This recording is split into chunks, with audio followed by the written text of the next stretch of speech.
Welcome back, everyone. Good to see everyone here in the audience. I have missed LCS over the last couple of months, but we are back, and it's going to be awesome. I am David Freak Turley, sharing the desk with me, the man who's been casting with other people in the recent past, Aiden Zyrene Moon, but it's okay. I'll take you back. I'm polygamous with my casting. You know, I like to get more experience with other people and like feel their styles out and stuff. That's okay. I forgive you. It's good to have you back, though. Coming up, though, we're going to be seeing a new squad on the Rift. Echo Fox are back. They're going to be testing their mettle up against a pillar of North American League of Legends, Cloud9 here. And talking about C9 a little bit, they look a bit different today. A little bit familiar, of course, as well. But High is coming in for support, replacing Bunny Fufu, and he's going to be shot calling for the squad. Yeah, different, but still same. Yep. But different.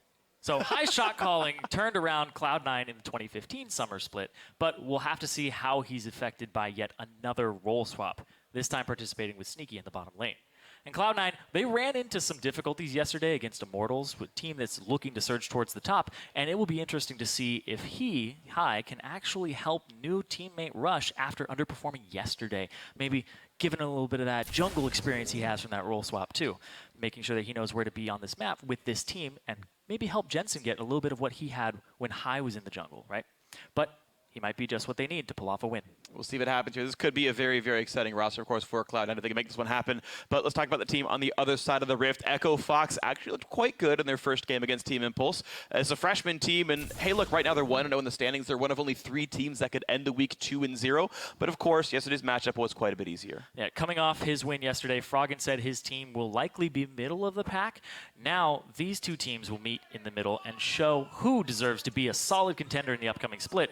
Today, Echo Fox has an opportunity to bring that same focus and intensity to prove themselves against Cloud9, and maybe even find themselves closer to the top than they thought, because this is the team they're probably going to be butting heads with in the mid right now. Yeah, it's going to be a very important matchup right here in front of us. Now, meanwhile, Froggen actually has shared his forecast for Cloud9 season and says that they have clear skies on their horizon.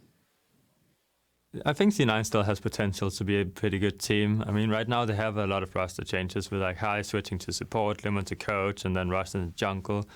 And that can like have a big impact too on how the team dynamic is, because normally they're used to High shot calling from a jungle role. Now he is like a support. He can't like carry as much. Maybe he would need to play engaged champions or something like that, you know. So it's like changed up a lot for the Cloud9 too. So I'm not sure how they're gonna do, but I definitely think they still have their weaknesses, but they also have the strengths. Yeah, I definitely agree. Cloud9's strengths are still there. And the general way that teams seem to like to shot call, right? Jungler in the early game, support late game. This is pretty much the natural tendency for both these players. And so C9, I think, have the elements to make it work. And now we'll see if Froggen can put his group together. Meanwhile, let's check out the starting lineups. On the blue side for this game, Echo Fox, KFO up in the top lane, Hard in the jungle, Froggen always there in mid, Keith and AD carry, Big on support with Coach Cop leading the way in the back. And on the red side, it's Cloud9. Balls in the top lane, Rush in the jungle, the new addition, Jensen in the mid lane with the name change, Sneaky at AD carry, and support High today with Coach Lemonation backing them up with the notebook. That's true. So we saw Team Liquid look, fairly good, I would say, with their new roster changes as well, bringing in Dardoch and Matt, and that looked like a much stronger team than it did before, a bit more decisive, and we'll see if that can be the case here for Cloud9 as well. The fans are pretty much in love with High, right? He transformed the Cloud9 season when he came back. Even though he wasn't a great individual jungler, just him being on the team in-game was such a big deal for these guys. And to be fair, it did take them a while to shape up. They were still that 7th, 9th place team for a while. It was only until the regional qualifiers that C9 finally really gelled together with High shot calling again. So, maybe it'll be that same slow start C9. Meanwhile, Echo Fox actually are looking quite good. I got to talk to Big before the games. He said, actually, practice has been really good. Our results in scrims have been surprisingly good. So, Froggen said, 25 scrims minutes? don't matter, but Echo Fox, I think, might be a real sleeper here this season. Yeah, Froggen talking about how they were like, we're shooting for like 25-minute games, so we can actually speed things up and close them out like scrims. But Froggen playing 25-minute games just feels weird. Right? It's just... It shouldn't exist in this world. It's the darkest timeline. We are here in the darkest timeline. Cop and Elimination would actually fight against each other in bot lane a few seasons ago. Now they're fighting against each other with the notebooks behind the teams here being coaches. It's fun to see players shifting around. I got to talk to Jess, is one of the analysts for Dignitas as well. He's saying, like, yeah, he feels better being in the back lines as well. So interesting seeing players mature as their careers progress. Nidalee Gangplank, Tom Kench off the field. No Nidalee for Rush. I think that's a very smart choice. Meanwhile, smattering a champions away from Echo Fox. A lot of things still available. Like Anivia. Yeah. You wouldn't first pick that, though, would you? Probably not. Probably not contested. But I do want to go back to High and his shot calling here, because in a lot of people's eyes, Cloud9 really doesn't function without High. And yesterday, what happened with Cloud9 is they got caught off guard by some picks. They didn't know how to adapt with that Cho'Gath in the top lane. And then also, they got in a position where they're playing from behind. And that was one of High's biggest strengths, was he was one of the best shot callers in the world at playing from behind and never giving up and finding ways to play the map and get them back in the game. And they seem to lack that without him. But now, him back in there, the question is, does his shot calling outweigh his lane performance, and can Cloud9 actually kind of shore that weakness up and play absolutely. Their game? Yeah, Sneaky, one of the very best AD carries North America has ever seen, and him getting out of lane well is definitely a big deal for the Cloud9 roster. So High, his first competitive game as support. This is going to be important to watch for. Lissandra picked up for KFO or maybe Froggen for Echo Fox, but C9 grabbing Fiora for balls. Blind-ish. Yeah, blind-ish. Fiora is okay into Lissandra. The way that people adapt for her build is you actually build Jarm's Fist first while you work towards Titanic Hydra. Hold on to Titanic Hydra so that you don't get burst out by her and you don't have that threat on you. Then when you complete Black Cleaver, you swap it over to Ravenous Hydra. And then when you get full build again, you have the option, do I really want that auto attack reset for Vitals? Do I want to be able to actually have that HP that I've gained from all my other items to synergize? So you get to make these types of trade-offs, but that's typically the build you'll see to avoid getting burst out. Nice to cast as someone who likes talking about items as much as me. So thank you, Zyrene, for making me feel a little bit more sane. As Froggen hovers the Anivia, because why wouldn't you? As time ticks down, Echo Fox do have to decide what they want to do. I think you leave the Lissandra up as a flex for a bit longer and pick some of the other roles here. It looks like it will be Jungle Rek'Sai and AD carry Misfortune picked up. MF, after the 6.1 nerfs, Make It Rain now does 90 less damage at rank 5. And it's my first time seeing her. It hasn't actually fallen off as much as you would have thought because of the 90 damage. Played her earlier as well. Yeah. It's just so strong. If somebody like plays Morgana and lands a binding, and then you're able to follow with a full bullet time, you pretty much need somebody with like Braum to stand in front of them or Windwall to stop it, because they're going down. And also, E wasn't always used just for the damage. It would apply very quickly, but people could get out of it. The slow is incredibly good, 60%, and then also it just makes Thunderlords go off immediately for great harass in lane. My personal favorite MF dual lane combo is Misfortune Soraka, because both of those zones are cast from so far away, and while you're silenced and slowed, you cannot escape the zone. You are guaranteed to be rooted, and you're guaranteed for the combo to come through. It's actually pretty insane. I saw it come out of China in week 1 of the LPL, and I was like, this is now officially my best bot lane of all time. Yeah, actually, I favored Morgana as the bot laner, because you both put down zones, and then Thunderlords goes off on both. Silence zone is better. But it doesn't tick off Thunderlords, and you don't take Thunderlords. Who cares? You instant kill them. Either way, Elisa and Caitlyn coming through here for Sneaky. He used to be one of his better champions, but we haven't seen a lot of Caitlyn after the changes. But trap spam and long range and headshots galore. Of course, the Elise for Rush, he should feel great on an early game pressure jungler. Yeah, see what he can do on that. His performance yesterday was not up to the par or the bar that we know Rush to have, and not going for the Lee Sin despite it being open. So a little bit of a different kind of a look here for Rush. But Sneaky on Caitlyn, it's an old classic of his, but at the same time, Caitlyn has that new look to her. She's able to actually have these great long-range headshots if you land somebody in a trap or if you hit him with a 90 caliber net. I was talking with Dyrus on the desk, and he was saying he's very surprised that Caitlyn wasn't picked up, because when you looked at her numbers early on when she was reworked, they looked really good. You're sitting there going, 1,000 damage crits, that should be insta-pick. But she wasn't actually picked up, and she wasn't as effective as her numbers showed. So I'm curious to see what Sneaky does here. And meanwhile, Sneaky just getting farther and farther away from some pretty good zone control champions, right? Get away from a bullet time, get away from Anivia, get away from Lissandra especially, who loves to prey on AD carries. And Twisted Fate gonna be the last lock in here. TF versus Anivia. Welcome back to like season 2, everybody. These champions have never gone away, and they're definitely back right here. So putting the whole lineups together, a lot of engage tools from Cloud9, and Echo Fox actually have a number of ways in as well. Yeah, Echo Fox has a lot of wave clear here, so the Twisted Fate as an answer has this global pressure where you can actually split a lane on the other side where Froggen isn't there with the Anivia, because it's so annoying to try and siege a turret against an Anivia. She's just going to clean it out immediately. Yep. So I like this pickup here. It's also going to add some wave clear to their own composition, but I actually think a lot on this is who gets pressure in that top lane. Because what KFO is going to try to do is help engage these fights on Lissandra, maybe flank, try and get involved in the 5-on-5. Balls is going to try to split push. Balls is going to try to be a force that takes turrets for his team, and if he can actually get a large edge over KFO, then he can just take over the game, and the Anivia won't be as impactful because you can only hold one lane at a time. Absolutely. So as we get ourselves ending champion select and the coaches walk over after their closing remarks for the teams, Cop wondering, where's my opponents? There we go, elimination showing up. You only get so much time. Get off the stage. Yep. Well, it was lane swap for a bit. Cop was alone in that mid lane for a little while. Lemon finally showed up to roam. Lemon was always like that, man. Sneaky's just farming in the lane swap. Yeah.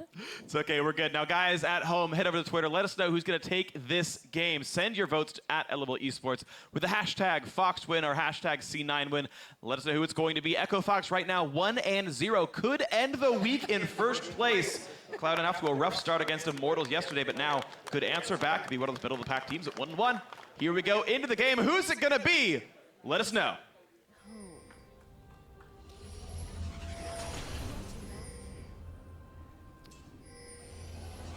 There is a player I want to point out as well in Echo Fox, which is Hard. So we've seen a lot of North American Challenger Series players get promoted this season, picked up on new teams, half the Team Liquid roster, Hard in this case right here on Echo Fox. In the first game, he was successful off just the entire team just dogpiling on Froggen's ult targets. Now he's up against Rush, one of the very best junglers of the 2015 North American LCS. A very big test now in Hard's second professional game here. I'm actually very curious as well because Hard used to be on the C9 Challenger team, now going against them. I don't know how much information they actually have on his style or his tendencies, but Hard also was a guy that never really responded incredibly well to pressure. He's a little bit hot-headed. He's very stubborn. He'll go in and make it... Hard-headed, maybe? Hard-headed, maybe. But maybe he shored up that tendency with giving Froggen and Big stylistic choice over the team of playing a little bit more reserved and them calling the shots. So I want to see what he does on this Rek'Sai, but also... he's against Rush, right? Rush, high-pressure jungler, and Hard was somebody who fell to Shrimp a couple times because of the pressure that he was exerting on the map. And we'll see how well they can do. As minions have spawned, the jungle monsters coming in as well. Ard and KFO will be starting on the top side of the map. Hard will end his route down towards the bottom. We will have mirrored lanes for ourselves, although Balls will show up very late to this lane. Both teams expecting a bit of a lane swap, and then they realize, no, we need to go get ourselves some gold. Balls spotted running past the red buff with the early trinket ward placed down, and the one-on-one will begin. Meanwhile, the 2-on-2 Sneaky and High versus Keith and Big. Wow, Balls actually missed 0 CS there. He missed the numbers, but he actually got the experience. Okay. So he turned the corner right as they were coming down, and that was really nice. So he's not going to be able to get pushed out of this lane at the level 2 that you would expect to have a large advantage for it when you get to the lane that early over your opponent. Fortunate timing then for Balls to at least get the experience. And again, it's melee versus range. You're going to miss a lot of CS anyway just via the matchup. So failing those 3 CS actually is less impactful than you might think, and you might not have got them regardless. High walking pretty far forward, trying to zone out some CS. The team will be level 2 first. Echo Fox knew this, had to play far enough back, but High not learning the headbutt, doesn't want to instill fear, is going to keep Sneaky's health up. Yeah, they did see the E, so that means that Fox is going to sit there and say, basically, he doesn't have his combo, right? He has Flash Pulverize, but the follow-up is pretty much non-existent. He'll make a play if he's going to at level 3. Yeah. And touching on something that Froggen talked about in that sound clip that we heard earlier, High on an engaged champion. He's got the go button for his team, so High is the shot caller with that in his hands. That's really what you want to see here from somebody who's stepping into this role for the first time. Give them the power to actually make it happen. Now we got to see if he can do just that. One of the very few tanks on the team. He was playing mostly tank junglers. Well, a decent number of tank junglers, I should say, when he was jungling for Cloud9 last year. So fits a lot of the team fight roles pretty well. Froggen getting really pushed around by Jensen right now. Exact equals CS, but Froggen really getting chunked out quite a bit. Jensen has not used any potions. Froggen We'll only be at half health after this one. Yeah, I'm quite interested. Rush actually put down this ward here off on the left, went and cleared Scuttle, so he has a retreat path if he gets caught here. But his smite's not up yet, and neither is Hard's. Oh, careful. Just barely goes over to Rush. Right down to Keith, of course, highest. Be careful without having an ultimate. Can only survive so much damage, but Trey's going pretty close to equal. Right now, they're an 8 CS lead for Sneaky in this bottom lane. So far, the C9 duo with new support High is winning. You don't get too much pressure from a Trundle early on. He can run up, but against somebody like an Alistar, you can actually mess yourself up with some pillars if he headbutts you and pulverizes you to the other side. So if he stays pretty relatively close to his AD carry, there's always that risk, right? So when you separate them, they can still collapse just on your AD carry. Rush, though, looking for a top lane gank here. He's going to try to tilt this matchup so Balls can get pressure later. This could be bad for KF. For the stun lands during the right amount of time. He has no chance to teleport away. Perfectly executed gank here by C9. Oh, speaking of gank. Flash. And good flash there. KFO not able to use his during that gank. Eats the cocoon because he had so much trust that he was going to get that E off. Just barely.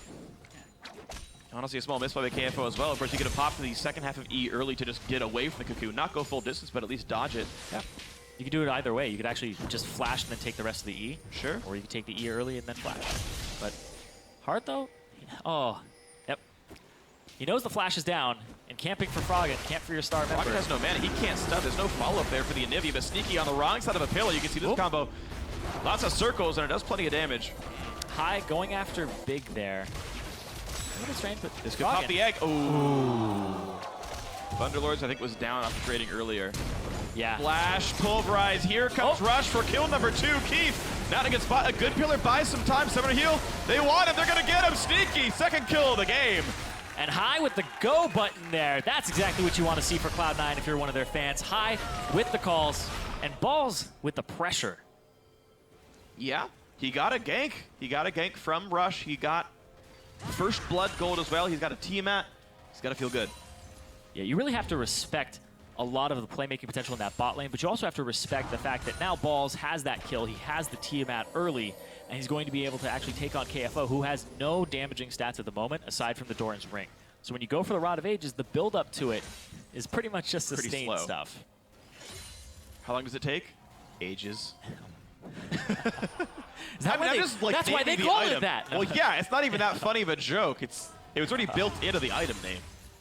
Because it takes ages to stack up, but now it takes ages to build, and you're weaker during. I mean, it was always that way. It was always Catalyst plus a Blasting Wand. I think literally always. So it's just how it is, man. Catalyst used to be way more overpowered, though. It was worth so many stats before. But that was years ago. Catalyst now. Talk about items. Hey, man. Down the rabbit hole. This is very deadly for us, yeah.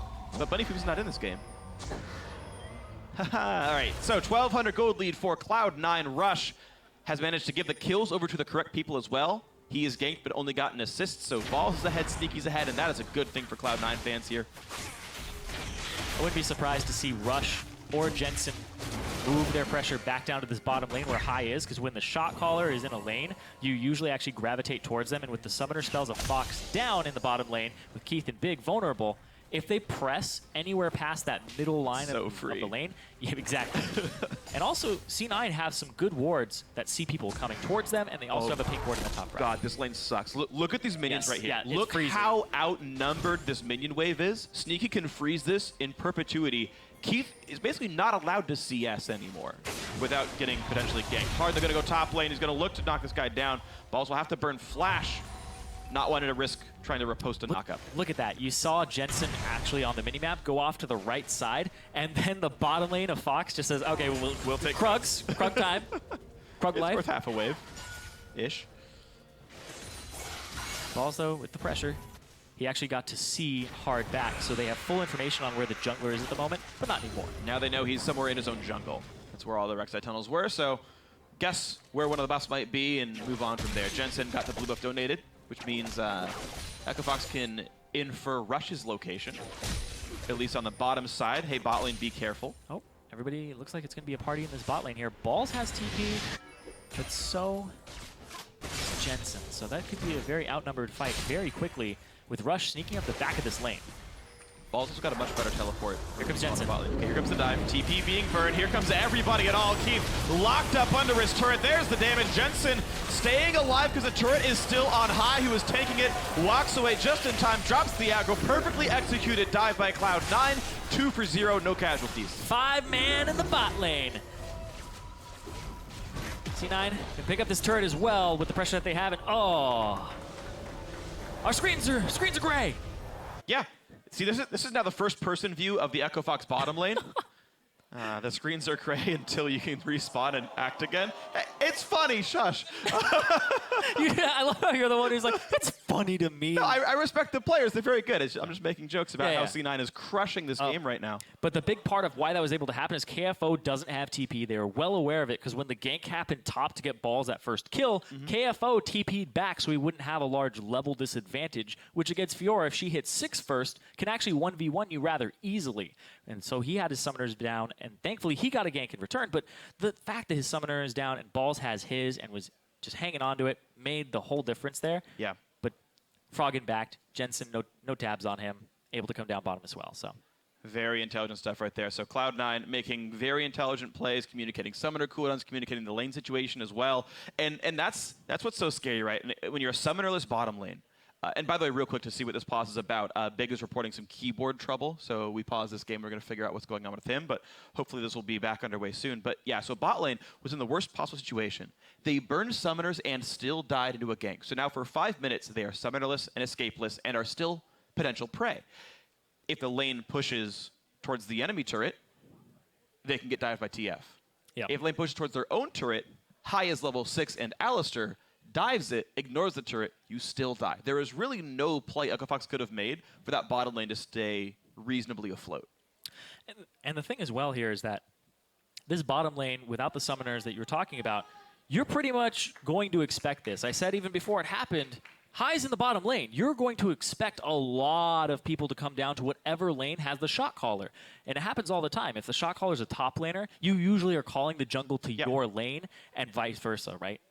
It just plays on natural tendencies. If you're naturally vocal, you're just going to be better at communicating what's going on in your lane. And if one of your lanes says, hey, Flash is down bot lane, as a jungler, you should probably go there. Yes. If no one else says anything, you're like, well, go to this bot lane right here. Just like, I like gold. Yeah. And 4 assists here for a rush. He's been perfect so far. Watch that dive again, and watch High's engage. Yeah, Froggen isn't even back to lane just yet. And there we go. High in the back line. Hard doesn't even get to knock him up. He knocked against the wall, knocked up as well. And High has aggro, pops the ulti, so he's not even going to go down from the turret, and he's saving everybody here on his team. Just the nice cleanups there. Summoner spell advantage, and also just positioning advantage at the start, as well as level 6 coming out as well. And so as much as Echo Fox's bottom lane couldn't have done much, I think they needed Hard and Froggen to pressure mid lane. If Jensen can't show up, that dive is much less likely, and you just keep pressuring that earlier flashless TF, and that I think was the only pressure point Echo Fox could have had to try to alleviate strain until the flashes came back up. Hard to do, though, and either way, a much better execution by Cloud9, solid lead by these guys, and this is what you expected out of Rush and what you expected out of High. Yeah, and the problem is that when you get in that scenario, you're pretty much already going to die. Because what the mistake wasn't that that play was able to happen, it's that you blew the flashes on the previous one. But speaking of making plays, though, Sneaky all alone.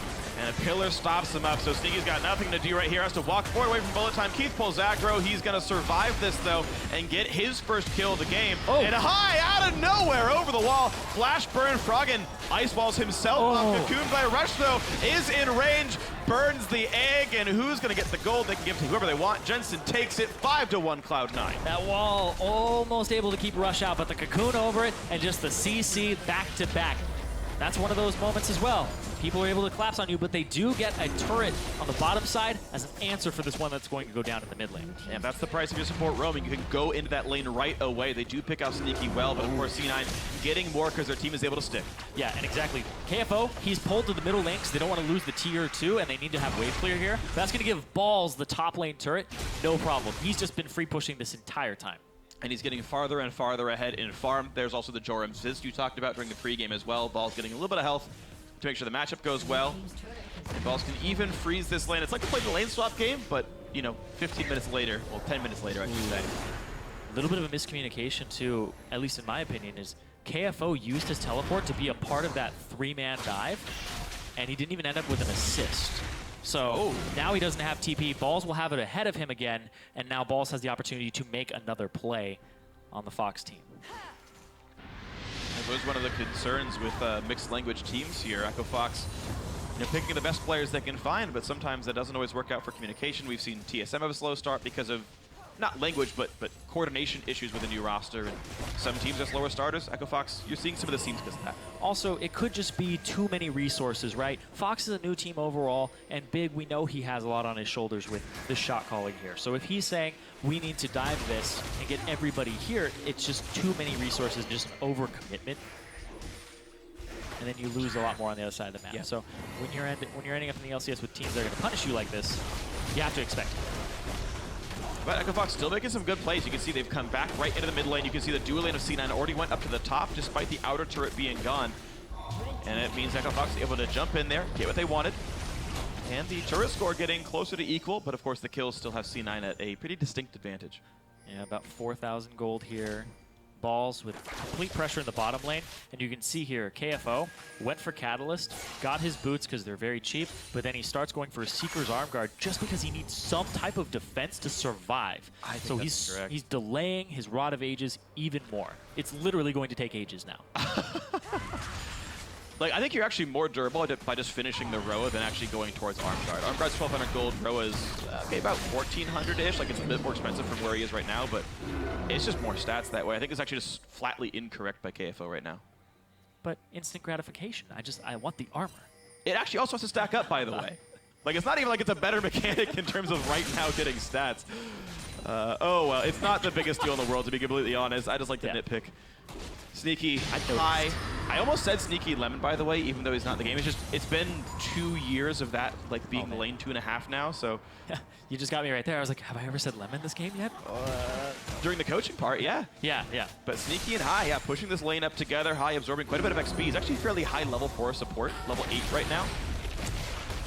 Froggen, not there for the wave clear just yet, so we'll get some pop shots on this turret. He's actually going back to mid because it's being shoved by Jensen, though simultaneously bot lane is being shoved by Balls, who has a Titanic Hydra to just components here from KFO. Yeah, it's getting rough. Well, we've realized that Korean Challenger is less than NA Diamond 2. Balls is winning his lane against KFO. Proof is right here in this game. Has nothing to do with rush ganking for the lane at all. Cloud9 continue to do very well in this game, though. 4,000 gold up. Top lane tier 2 taking a lot of punishment. Won't get killed just yet, but now with Jensen coming over, they're really going to put the damage in. One more hit will do it. Oh, Sneaky! Oh, that was a mistake. He has to burn Flash to get away. Heal burned as well, and the team's going to try to re-engage. Turret finally comes down. But that was not the right play. Rush will get dropped down. One kill in for Keith, and now High, the next casualty of war. That's what Cow even stands for. Double kill now for Keith. That's going to be good for Fox. And if we've learned anything about Keith from his time that he's been subbing in the LCS previously, it's that you don't want to feed him because he is such a good team fight placement AD carry that he can run away with a gold lead. So Keith, with that misfortune, good ultimate across the team, but he's going to keep doing that over and over again in C9. This game is very punishable if you actually push up that far. And think about the Echo Fox lineup. Every single one of these champions has some decent way to set up for bullet time. The Trundle Pillar, the Anivia as well. Watch this one. That canceled auto from Sneaky. Sneaky gets over the wall, and then High pops his ulti saying, I need to kill this turret. Walks up for it, but everybody else tries to follow him forward because they think that after they get the turret, they have the opportunity to continue dealing damage because they don't have that structure attacking them anymore. Yeah, but a very disruptive bullet time. Honestly, oh yeah. Chunk the tanks to half. And even. it made Sneaky flash away. Yeah, he burned both summoners to be at 3/4 health and out of range of the fight. Yeah. Flashed away, he's on the other side of the Anivia wall now, and then he has to walk all the way around to start getting more damage. And Rush, just very aggressive as well, simultaneously, a little too far forward. Okay, so Echo Fox is linking it as best they can, but that deficit is still pretty large because +2 kills or not, a tier 2 turret is worth almost that much gold as well. Dragon number 1 on the field now for Cloud9, so even more stats for them. And they keep the lead. And you notice almost immediately that the rotational game from Cloud9 is instantly up from where it was yesterday. Yeah. Like, we were looking at Fox, and Fox was actually having great roams where Big was able to get out of lane and make plays in Froggen's lane and get him ahead. That hasn't happened at all. He has to babysit Keith because High's pressure on this Alistar, he's just going to destroy Misfortune if she's anywhere close to him. He has Flash available, and all of these things just culminate to where Big doesn't get to roam. Big doesn't get to make plays, and C9 now, they've opened up the map for themselves. They get to make even more.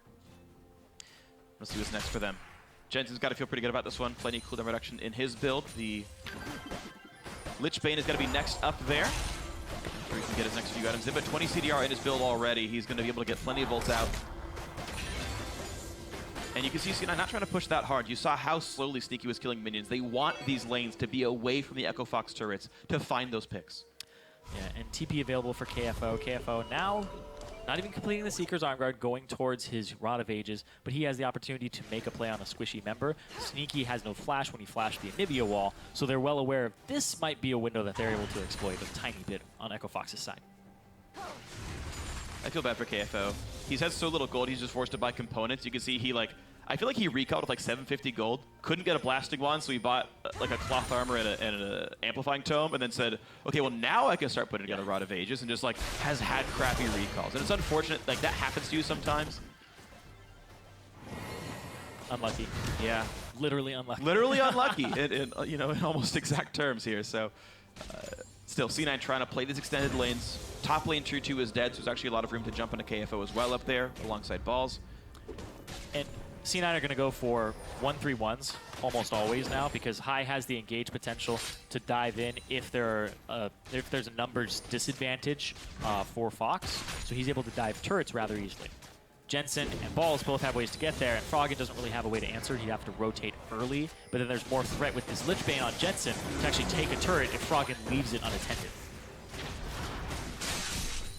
No, Frog's got to be careful. He does walk down to the bottom tier 2 for a second and then realizes, wait, mid got pushed in, I got to go back, but High goes for the engage. Bit of damage in the heart. He's still pretty durable. And look at that bullet time.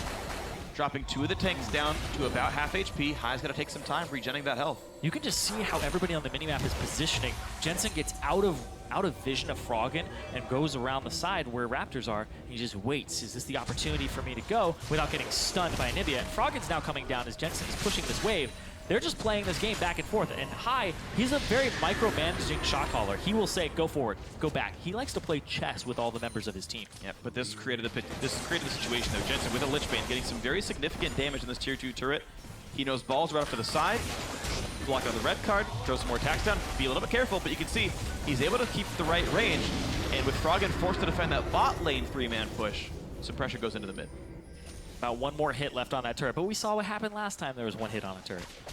Yeah, 2 kills for a turret. You just gotta get it. At one point that'll happen. Who's gonna get the kill? On the turret? Yeah. Who's gonna be the guy that goes for it? I don't know. I'll give you 2 people. Okay. Jensen Sneaky. Yeah, okay. Yeah! Two-range champion! All right, well, Balls and Rash taking the easy duo on to the Rift Herald. Rash gets the kill, Balls gets the relic. And he'll probably walk to bot lane would be my blind guess here. Yeah, I assume so as well. We haven't seen a TP or a Destiny play in a long time now from C9. They do have that pressure and that opportunity, though. And this is mostly from champion select and as well as the summoners that Froggen decided to take for himself. Farm Alarm comes back out. Rek'Sai back on the map hard. Buying up components of a Dead Man's Plate to go alongside his Swiftest Boots. So a very swiftly running Rek'Sai looking for potential engages. An AoE teamfight team to be sure here. Okay, Echo Fox do have ways of starting the fights, but it's basically start it, put on bullet time, hope it's enough. We'll see how well they can do. Blue buff easily going over to Froggen. He's going to keep having the wave clear here. Balls has shoved in the bot lane pretty successfully. Looks like it's going to be another 1-3-1. Handing over the red to Sneaky, though, and then they're going to probably meet in the middle, actually, as a 4-man unit. Baron alive right now, Dragon in 110. There's not a lot of wards bot side. It's actually difficult for Balls to split push safely because he can easily be caught out here.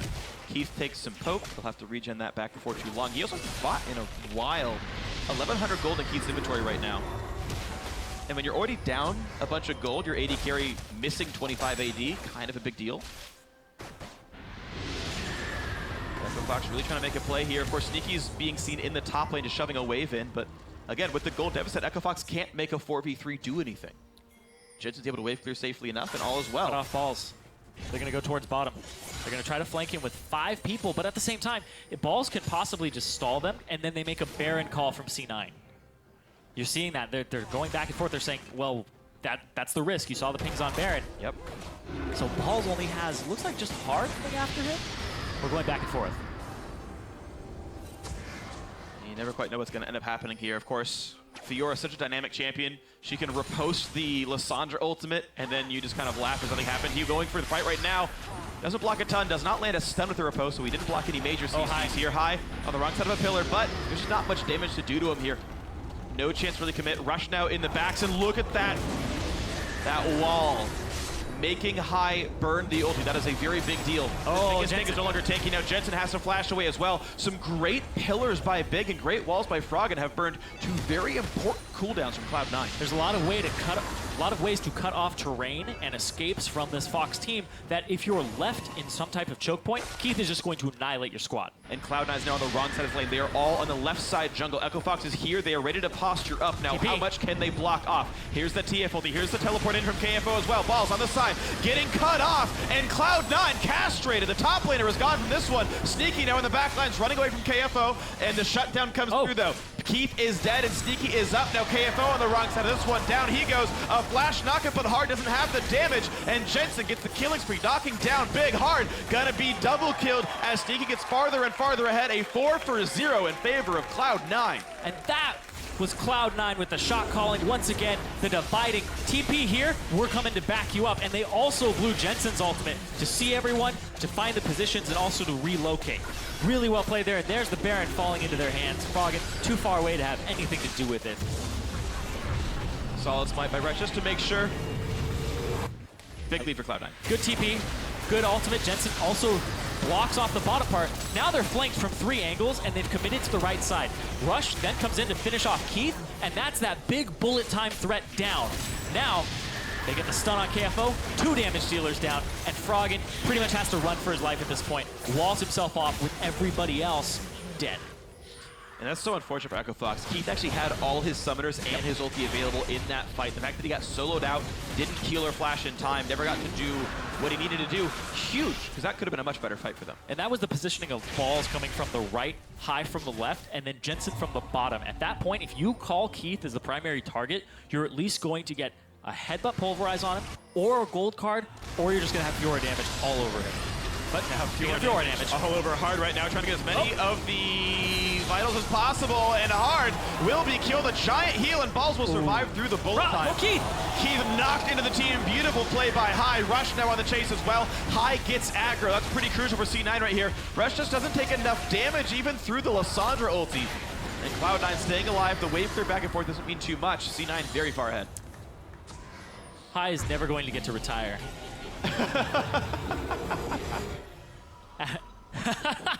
The Brett Favre of Cloud9. That's true. He is a lot of C9's identity as well. Their calls, but also a little bit of their face too. A lot of people think of Cloud9, they think of High. But his calls here, coming around the side, really good play to actually focus off Keith again. And I think that's pretty much C9's strategy, is go for Keith. He walks all the way around, he's just globetrotting. Walk through the turret. He knows they have the dive. I think that giving a High Alistar from now on is probably a mistake, because he's a honey badger when it comes to turrets. Does not care at all about any of this. Forcing the flash away from KFO. And that's actually, to kind of get into your point, I actually really agree. Part of the reason that High moved to support was that he wasn't going to be able to dedicate as much time playing solo queue because of his wrist injuries and wrist issues. And so the sort of less mechanically complex champions, like Alistar, who's been around since 2009, High's played Alistar before. He's done some headbutt pulverizes in his day. All right, let's rework Alistar and make him have 50 things right on his kit. Well, Shen rework's coming eventually. One more tank High can't play, unless he learns it. That's Thresh, less likely for him, you know? High's had to be very adaptive throughout his career. Oh, red buff! Oh, the minion! Self-ult to heal. Oh. That's so hard to time, though. You're just pretty much taking a guess there. Once again, Honey Badger. Balls in the front row. Posts a lot of the damage, actually. Blocks a Frost Flash, and wow, in they go. Big already gone. Calling small now with that death. The team's forced to run away. Regrouping towards the inhibitor. Mid lane inhib will be going down without much contest now. As a 1-for-0 puts Cloud9 up 12-3. 7 turrets to 2, 2 dragons to nothing. Now bot lane and him going to be next. And there's this gigantic wave top as well. They could take that very quickly if they're able to rotate towards it, or if they want to. But at this point, you have all these damage dealers up from Fox. It's better to back away and let it go to KFO. C9, though, bouncing back from the Immortals game yesterday, Rush looks better. Rush looks more directed now as well. Yeah. He's making actual, like I'm watching it on the minimap, and he's making actually very strategic plays. Rush was always the instinct jungler to me, where he's like, I can make this play, and he would go for it. Now he's actually doing 1-3-1s. He's actually ganking the lane and being called down to where the flashes are down already, instead of blowing them in a crazy play. Absolutely. And also, I mean, to me, I have to think about it a little bit in terms of, like, when you're a jungler, you have to gank for lanes that can kill your opposing lanes. And, like, balls up against KFO is very different from balls up against Tooney, right? And jungling against Hard is different from jungling against Reyna over here. I think it's still many tests to be had for Cloud9, but it's good to see that they can beat a, I think we're going to assume sort of middle of the pack team. Froggen said so, they're a mid-tier team. Cloud9 looking very strong against a middle of the pack team then. And, you know, having to sort of rebuild the roster once again, high on a new role. This is maybe what you can expect from C9. You know, start in the middle, work up from there. Yeah. High coming back in, though, it's kind of strange expectations because you expect the shot calling to be there, but then you always have to question, well, how is his laning, right? Is he going to be able to actually hold up with support mains that provide pressure? Yeah. Instead, he's calling people to the lane to give him pressure. He's basically making all of these feints. He's actually playing a very good vision game, too, from what I've been seeing. The ward down bottom that's in that bush in his lane. He was always the best warding mid laner. Exactly. He's the highest warding mid laner, and that was carrying over. It's funny because High has all these skills that have carried over to his other roles. It's very true. Because remember when he played middle? He played a bunch of champions that ended up being able to be played in the jungle. He's like, Italy? Let's play Gragas. Gragas is meta now too. But and here we go, a bullet time hits basically nothing but the golden statue of Jensen. Hard force a flash away, and in comes balls yet again. Froggen about to be knocked out here. Plenty of damage coming through, now turned into an egg, and into the back line they go. Multiple kills now picked up for C9. A whitewash here, a 4 for 1, and now KFO left on his lonesome. Hits the Zonia, still gonna die. Nice time by Sneaky, lands the Piltover Peacemaker over the respawn on that one. 17-4. This should be the game under 30 minutes. Froggen got his wish. Shorter games, but unfortunately not a win for them. Cloud9 gonna end the first week 1-1. And every split for the last few splits, we're just like, Cloud9's back. Well, they're looking in a new type of form here with Rush in the jungle and High now on support. The shot calling seems to be there. The rotational game was better than yesterday by far. Yes. There was only one hiccup here, and that was the turret dive where it had 1 HP left. Yeah, and honestly, Cloud9 are a good team. These are very good League of Legends players. Their shot calling is solid. Their synergy seems on point. But the North American LCS is so much harder now. When they first came in, summer 2013, they dominated, they crushed. They had one of the best records ever seen in the LCS until, you know, Fnatic did what they did last summer. And then it's gotten harder and harder and harder. And Cloud9 has had to slowly change and reinvent. There was a time where, I guess they still hold the record of the longest uninterrupted roster in LCS. And they finally made some changes because they needed stronger players. They needed some different synergies to stay relevant. And they are. They are very relevant. This is still a top flight team as far as North American League of Legends is concerned. And they just have to keep building up. Exactly. We're talking about on that team when they made Worlds and quarterfinals and then they dropped to Fnatic. People were criticizing the high champion pool, and then people were talking about, well, let's get somebody new. And then eventually they moved to Jensen to try and make these changes because they thought they had peaked as a team where they hit a plateau. They aren't able to burst through, and so they're trying these different things. This one seemed to work out for this game, but Echo Fox, on the other hand, this team has a lot to do. They have a lot of work ahead of them. They haven't peaked just yet. They're not even close to plateauing. There's a lot of potential here with this squad. Keith, he got fed, but they were able to deal with it. Not as fed as he would have liked to be. Yeah. Bit of a rough start. 2 very great ganks by Rush, then a follow-up tower dive. I mean, the first 12 minutes was so Cloud9 favored. The aggression was super solid, and it's hard to win games like that when you start that far down that quickly. And it's actually kind of funny to say because when I was playing League of Legends very early on, I was always very nice to my opponents. I'd be like, oh, no, I'll back now. We can both back at the same time.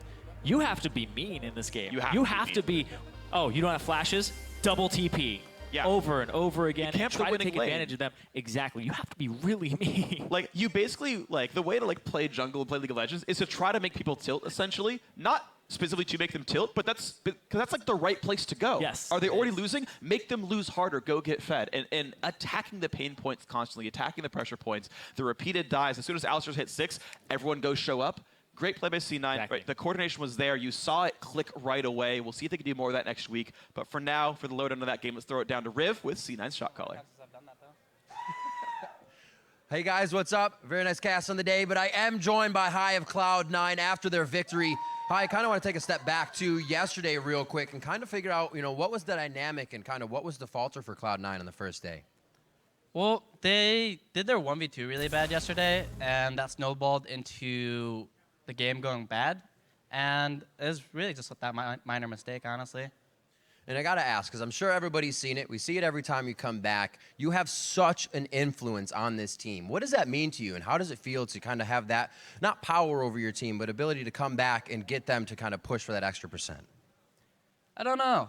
It's just, I've always played that way since every single team I've been on. I've always been like the captain of it. So it's not like it's like a special feeling or something. It's just like what was like innately known to me, and it just feels normal, I guess. And High, looking at the rest of the teams, final question for you. How are you thinking looking at this split? You guys now start off the week 1-1, but did anything surprise you this week? I honestly don't really care for any team besides our own, so I don't really watch the other teams that much unless there's like a super special game that like you can learn things from. But I just focus on myself, my own team. So. And I lied to you, not final question. I do want to know what the synergy is between you and Bunny. Seriously, final. How is that working, and how are you guys kind of trading experience back and forth? Final. Promise. I'm actually pretty surprised. Him and I have grown like really close to each other. We go to the gym together. We're always talking together, and like he comes into my room and we play a lot. So he's kind of like the little brother that I've never had and I always wanted. So it's really nice, and like he gets to learn from me and I get to learn from him, and it's going pretty well. Very good. Thank you so much, High, for taking the time. Congratulations on the win. Best of luck to Cloud9 and the rest of the season. We're going to throw it to the analyst desk to break down a little more of that game.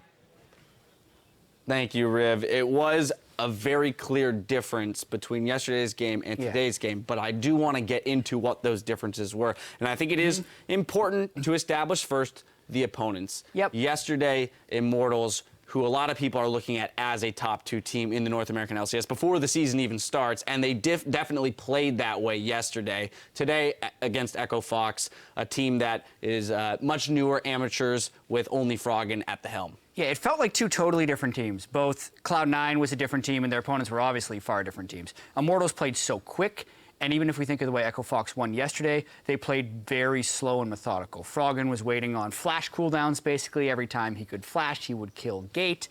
This time, if you're waiting on flash cooldowns, by that time, there was a 5-man dive in the bottom lane, and both people on your bottom lane were dead. Yeah, speaking of which, let's take a look at that bot lane turret dive, because it was kind of that moment that opened up the map for Cloud9, but it also is a pretty good illustration of High recognizing where they can take advantage on the map. As soon as the Alistar hits level 6, they make the move on the bot lane, utilizing the TP and the TF level 6 ultimate to ensure the success of the dive. And you love the decisiveness, because as soon as Alistar is level 6, you do dive the turret. And this has always been a hallmark of Cloud9 ever since 2013 when they entered the LCS. But anyway, they get the stun onto Keith. Really nice that High didn't even have to burn his flash to get into range for that. Honestly, Echo Fox should have been respecting the dive a little bit more, because specifically, not only should you be looking at the 5-man dive, you should be looking at the rest of the map. There was no pressure. Yeah. You should never be able to do a 5-man dive with all of your other turrets up and not even take turret damage in any other lane. Right. Unless you're doing a 5-man dive on 5 people. Exactly. Because the fact that there were 2 other lanes that should have been straight pushing up means Echo Fox was even slower to react to that play. Right. Froggen's making the slow Anivia trek down to the bot lane, while KFO isn't pressuring, doesn't have the pressure on that top lane to even put damage onto the turret. So just a total win there for Cloud9 in terms of gold, resources, and map pressure. From that point onward, it becomes very clear that Cloud9 is comfortable under High's leadership, as he's been in this position so many times. We've got ourselves a 2K gold lead pretty early.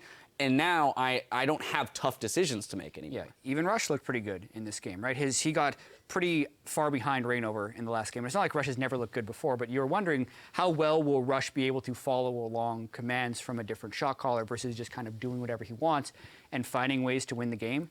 And it kind of defies logic.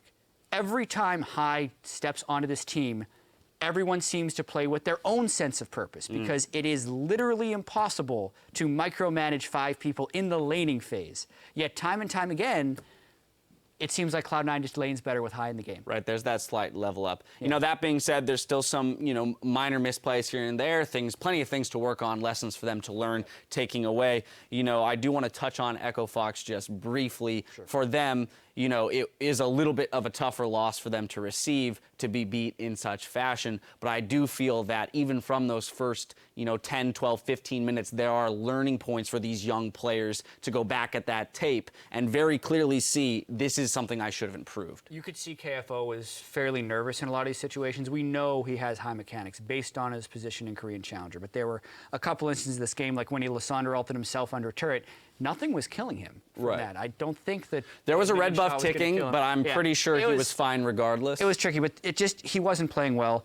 We know the team's expectations aren't immediately set high. They know they have time to ramp up. Froggen wants to be middle of the pack. This was one of the last rosters to come together. So coming out of week 1 for 1, it's pretty good.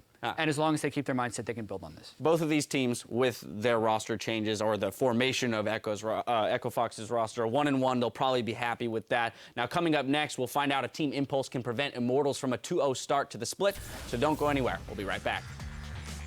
The tallest of tasks. Yeah, that is. To stop You're asking a lot for it. Wait, why does Rush sound so weird? Is it close? Wait, can you like say a sentence or something, like an actual sentence? Rush? Jensen is not monkey or... Yeah, that's a good sentence. Decent. Well, here comes the dive. TP being burned. Here comes everybody at all. Keith locked up under his turret. There's the damage. Oh, Sneaky! Oh, that was a mistake. He has to burn Flash to get away. Heal burned as well, and the team's going to try to re-engage. Kill Rek'Sai, kill Rek'Sai, kill Rek'Sai. Come to me, Sneaky. I'm punching him away. Yeah, we got him. Okay, go. You need a bot side and he's Okay. I cannot do anything that. It's okay, you distracted them. That's all that counts. Back up rush. Go. We got you back. Back him up. In comes balls yet again. Froggen about to be knocked out here. Plenty of damage coming through. Now turned into an egg, and into the back line they go. Out 9. Gonna end the first week 1 and 1.